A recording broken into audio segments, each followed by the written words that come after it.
Bomba no Congresso. A direita decidiu travar tudo. O jogo político pegou fogo. A direita decidiu paralisar completamente a Câmara dos Deputados até que o projeto de anistia dos presos de 8 de janeiro seja votado. Nada mais anda, nenhuma votação acontece e isso pode colocar o governo contra a parede. Se essa estratégia der certo, pode ser uma das maiores reviravoltas da política brasileira. Mas será que os deputados vão aguentar a pressão? E você? Você não pode ficar de fora. Aqui você acompanha tudo em primeira mão. Então já se inscreve no canal, ativa o sininho para não perder nenhuma atualização. Deixe o seu like para fortalecer essa cobertura e compartilhe esse vídeo para que mais pessoas saibam a verdade sobre o que está rolando nos bastidores do poder. Agora me conta uma coisa, essa estratégia da direita pode explodir de vez o Congresso? O governo vai ceder ou resistir? Qual é a sua opinião? Deixa aqui embaixo nos comentários. A direita ela tem uma nova estratégia para conseguir aprovar o PL da anistia aos presos do 8 de janeiro. Parar tudo no Congresso Nacional. Gente, é isso mesmo. A direita vai fazer uma obstrução dos trabalhos na Câmara se Mota não tomar uma decisão. Parece que a direita acordou depois da fala absurda, cínica e irreal do presidente da Câmara, Hugo Mota, de que não existe censura, perseguição política, de que não existem exilados no Brasil. Isso aconteceu, essa fala do Mota, um dia depois do Mota ter participado daquele jantar, aquele jantar obsceno na casa do ministro Moraes, em que Moraes juntou praticamente a República inteira. Olhem que coincidência, hein, gente? Depois desse jantar, aparece então Hugo Mota, dizendo que não teve nada de errado, não tem nada aí de perseguição, contrariando o próprio discurso dele do começo do ano, depois de ele ter sido eleito presidente da Câmara, quando ele disse que as penas sim eram desproporcionais, que existia sim uma injustiça. E aí, depois dessa nova fala agora do Hugo Mota, o líder do PL na Câmara, o deputado Sóstenes Cavalcante, ele declarou qual que vai ser a estratégia da direita a partir de agora. O Hugo Mota pauta o requerimento de urgência do projeto de anistia, que manda o projeto direto para o plenário da Câmara para votação, ou então o PL, agora não o PL no sentido de projeto de lei da anistia, mas sim o PL, Partido Liberal, vai obstruir os trabalhos na Câmara. Mas então, o que é essa tal de obstrução? Ela é realmente efetiva como uma estratégia política?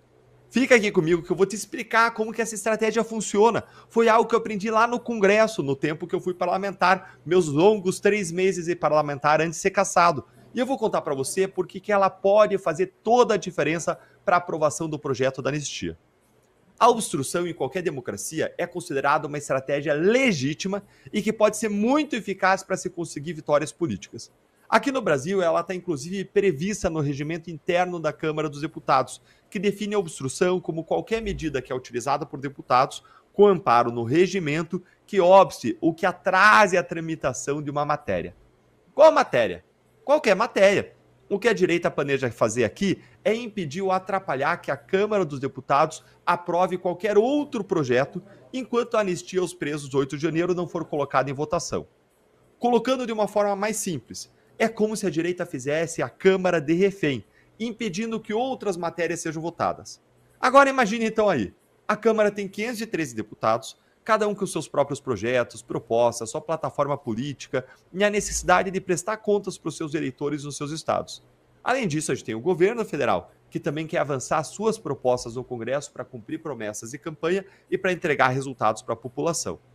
Com uma obstrução, nada disso acontece. Tudo fica paradinho até a obstrução terminar e quanto mais tempo passa, mais a situação vai ficando insustentável para quem tem projetos para aprovar no Congresso. E como que a obstrução funciona na prática? É o seguinte, gente, tanto nas comissões quanto no plenário da Câmara, é necessário que haja um número mínimo de deputados presentes para o início das deliberações e debates, o que a gente chama lá de entrar na ordem do dia, quando realmente se começa a discutir, a debater os temas de votação no plenário naquele dia.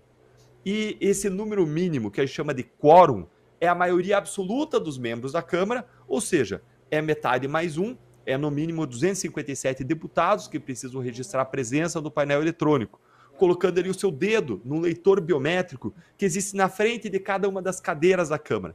Então o deputado chega lá, bota seu dedinho e o nome que está lá no painel, ele passa a brilhar mais forte, ele fica mais forte, destacado, ou seja, isso significa que o deputado já registrou presença lá na Câmara. Só aí pode os trabalhos do plenário começar. E mais ainda, na hora da votação, se pode votar sim ou não, e tem um botão específico para obstrução. E já nas comissões, existe um quórum mínimo, que sempre é o próximo número inteiro superior à metade do número de membros da comissão. Como o número de membros da comissão varia por comissão, cada uma vai ter um quórum diferente. Por exemplo, na Comissão de Constituição e Justiça, são 66 membros. E o quórum para começar o momento da deliberação vai ser de metade mais um. 66 dividido por 2, 33, mais um, 34. Tendo 34, você pode começar a deliberar, votar sim, não, aprova, não aprova, dentro daquela comissão. E deixa eu contar para vocês como que eu aprendi na prática o que é obstrução com o deputado Gilson Marques, do Novo, lá na Câmara, um dos deputados mais caxias, mais dedicados que eu já conheci na Câmara. O deputado Gilson estava do meu lado e a gente estava em obstrução, porque eles iam votar na Comissão de Constituição e Justiça, a comissão ia votar o projeto que anistiar as multas dos partidos, a farra partidária. E eu era contra, o Gilson era contra, o Novo inteiro era contra, e aí eu sentei do lado dele e ele disse, Deltan, eu vou obstruir. Eu falei, tá bom, vou aprender, fiquei olhando. E aí entrou em votação um projeto que era sobre aprovar uma árvore característica de um determinado estado, como símbolo daquele estado. E aí ele pegou aquele projeto e falou, quero falar. Pegou o tempo todo que ele tinha para falar sobre um projeto que, em tese, assim, era um projeto de menor relevância, para não dizer aqui insignificante, para fins de discussão de matérias do Brasil. Pegou aquilo na frente dele e começou a dizer, o projeto diz aqui no artigo 1º, está estabelecida a planta, vamos dizer lá, samambaia, como símbolo do estado X.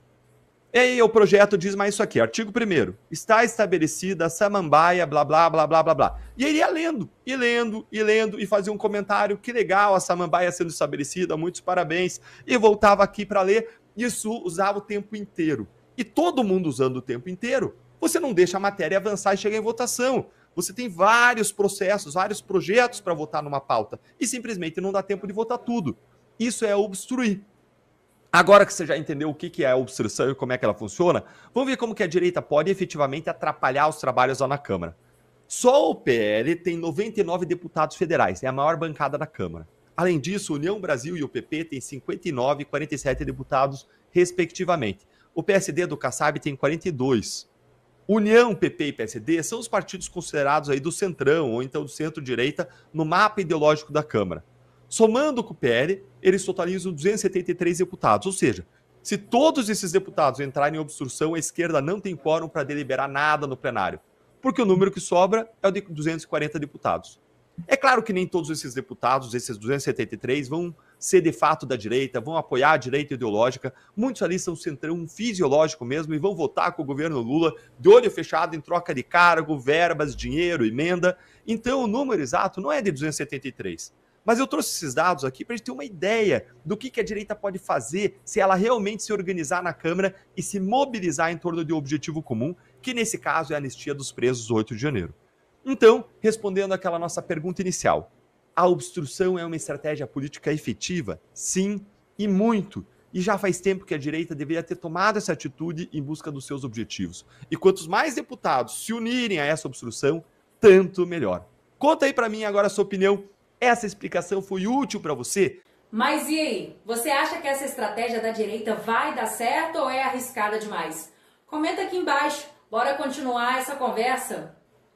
Um grande absurdo. Lewandowski humilha policiais e é massacrado por todos os lados. O ministro da Justiça do governo Lula soltou uma declaração chocante e disse: a polícia prende mal e o judiciário é obrigado a soltar. A reação foi unânime e intensa. Moro, Derite, delegados da Polícia Federal e milhares de brasileiros expressaram a sua revolta. Até mesmo a PF não aguenta mais esse governo. Enquanto a segurança pública luta contra a violência crescente, o ministro culpa aqueles que arriscam suas vidas para proteger a sociedade. Até quando essa política de soltura de criminosos vai perdurar? Lewandowski é detonado por dizer que policiais prendem mal. Gente, nem a própria Polícia Federal do governo Lula tá aguentando o Lewandowski. Todo dia um novo absurdo nesse desgoverno Lula e dessa vez o absurdo veio dele. Um dos ministros que mais ajudou a destruir a Lava Jato no Supremo. Foi ele que deu o pontapé inicial para a anulação de todas as provas do acordo de leniência da Odebrecht. Foi ele que deu base para todas as decisões absurdas do Dias Toffoli desde então. Ele, Ricardo Lewandowski, ministro da injustiça de Lula. Ministro da insegurança pública. Olha aqui o absurdo que ele falou. E depois eu vou te mostrar ele sendo detonado nas redes sociais. Pelo Moro, pelo Derrite, que é o secretário de Segurança Pública de São Paulo, pelos delegados da Polícia Federal, pelas redes sociais, enfim, por todo mundo. Pegou mal, pegou muito mal. Dá uma olhadinha aí no vídeo dele falando esse absurdo. E o ministro da Justiça e Segurança Pública, Ricardo Lewandowski, rebateu críticas ao Poder Judiciário em uma palestra sobre o impacto da PEC da Segurança Pública nos setores de comércio e serviços. Ele disse, abre aspas, é um jargão que foi adotado pela população que a polícia prende e o judiciário solta. Eu vou dizer o seguinte, a polícia prende mal e o judiciário é obrigado a soltar. É claro que nós temos que aperfeiçoar isso. Nenhum juiz soltará um criminoso. Ele não está lá para soltar, ele está lá para fazer justiça. A polícia tem que prender melhor. Fecha aspas. A polícia prende mal e o judiciário é obrigado a soltar, Lewandowski? É sério isso? Olha, eu não vou responder essa palhaçada, essa baixaria. Eu vou deixar as outras pessoas que eu mencionei aqui responderem, porque elas obliteraram, elas destruíram o ministro. Olha aí o tweet do Moro, ó. Falou o ministro que foi campeão em quê? Soltar presos no STF. Falta sim mais firmeza por parte do judiciário, não de todos os juízes, mas especialmente da cúpula do judiciário. Além de faltar firmeza do governo Lula, que tem aquela visão bandidólatra de que bandido é vítima da sociedade. Pior, eles têm a visão de que o policial é o criminoso da história, invertendo os valores. E aí diz o Moro aqui, além de faltar firmeza do governo Lula, que defende desencarceramento em massa, ou seja, botar bandido na rua. O que eles chamam lá de programa Pena Justa. Pois é, Lewandowski, você tá falando isso em defesa própria, o que você disse, né?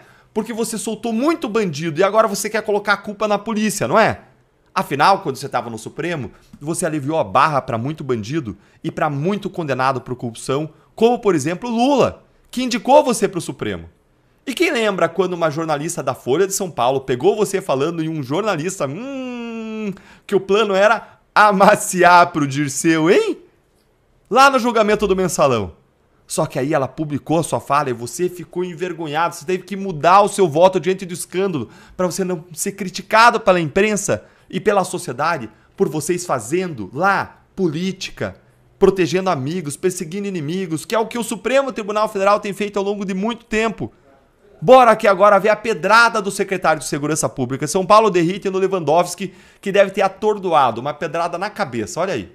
Mas não dá para deixar de mencionar a fala, para ser muito educado, né? Muito educado, absurda do ministro da Justiça, dizendo que o problema não é a polícia que prende e a justiça que solta. É que a polícia prende muito mal, por isso a justiça solta.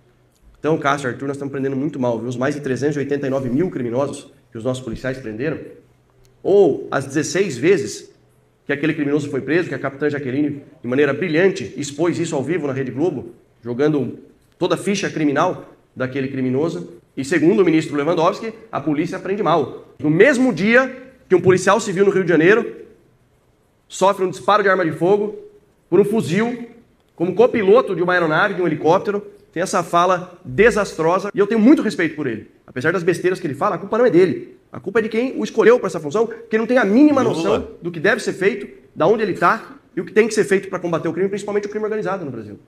Então, o nosso problema, nosso maior problema hoje, o maior desafio da segurança pública, passa pela alteração das leis. Cara, certíssimo, Derrite, certíssimo. Culpa do Lula que colocou ele lá, mas o Lula colocou justamente porque a visão do Lula da esquerda é de que bandido é vítima. E o Lewandowski, aliás, foi responsável pelas audiências de custódia, que são o principal instrumento pelo qual o bandido é preso pela polícia e vai lá à justiça e solta.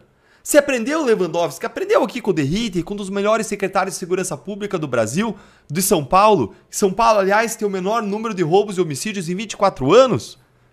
Enquanto você tá mais perdido do que cego em tiroteio no Ministério da Justiça, sem saber o que fazer para resolver o problema da criminalidade e da segurança pública no Brasil, que aliás é o problema número 1 para todos os brasileiros, segundo todas as pesquisas. Na verdade, você sabe sim muito bem o que fazer, né? Você sabe que tem que botar bandido na cadeia, tem que dar um tratamento rigoroso. Ah, mas não é o que você faz. O que você quer, Lewandowski, é aplicar esse programa Pena Justa. Pena Justa, que na verdade é um programa celas abertas. É um programa bandido na rua do governo Lula, que defende que a solução para a criminalidade é desencarceramento, é tirar do cárcere e colocar onde? Na rua. Ou seja, a libertação de presos no meio da sociedade. É colocar os lobos no meio das ovelhas. É tão ruim que foi apelidado de meu bandido, minha vida. Ah, Lewandowski, nem os seus subordinados, de quem você lidera, de quem você é chefe, nem eles da Polícia Federal aguentaram a sua fala absurda. Olha aí, delegados da Polícia Federal criticam Lewandowski por dizer que a polícia prende mal. Olha o que disse a Associação dos Delegados de Polícia Federal, que repudiou essa palhaçada sua, ó.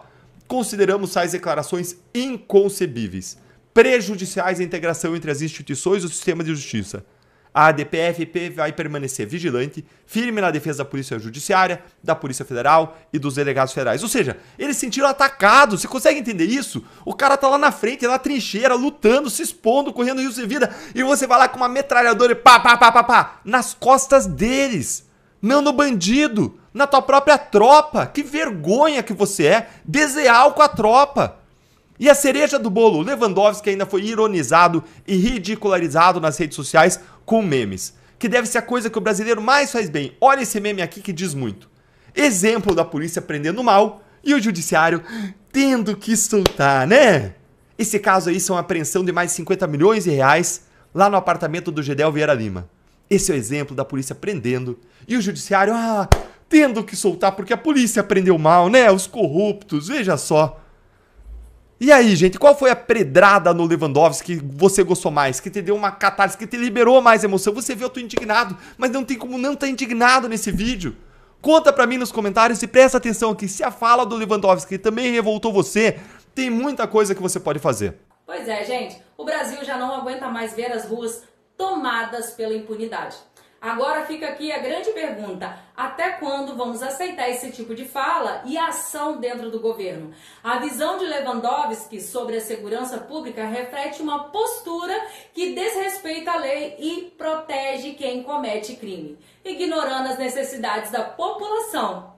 Pois é, o Brasil não quer mais esse cenário de insegurança e enfraquecimento das instituições. Se você está indignado com isso, se manifeste agora. Chegou o momento de mostrar que o Brasil existe justiça e que não podemos mais tolerar políticos que enfraquecem o sistema de segurança. Contra tudo.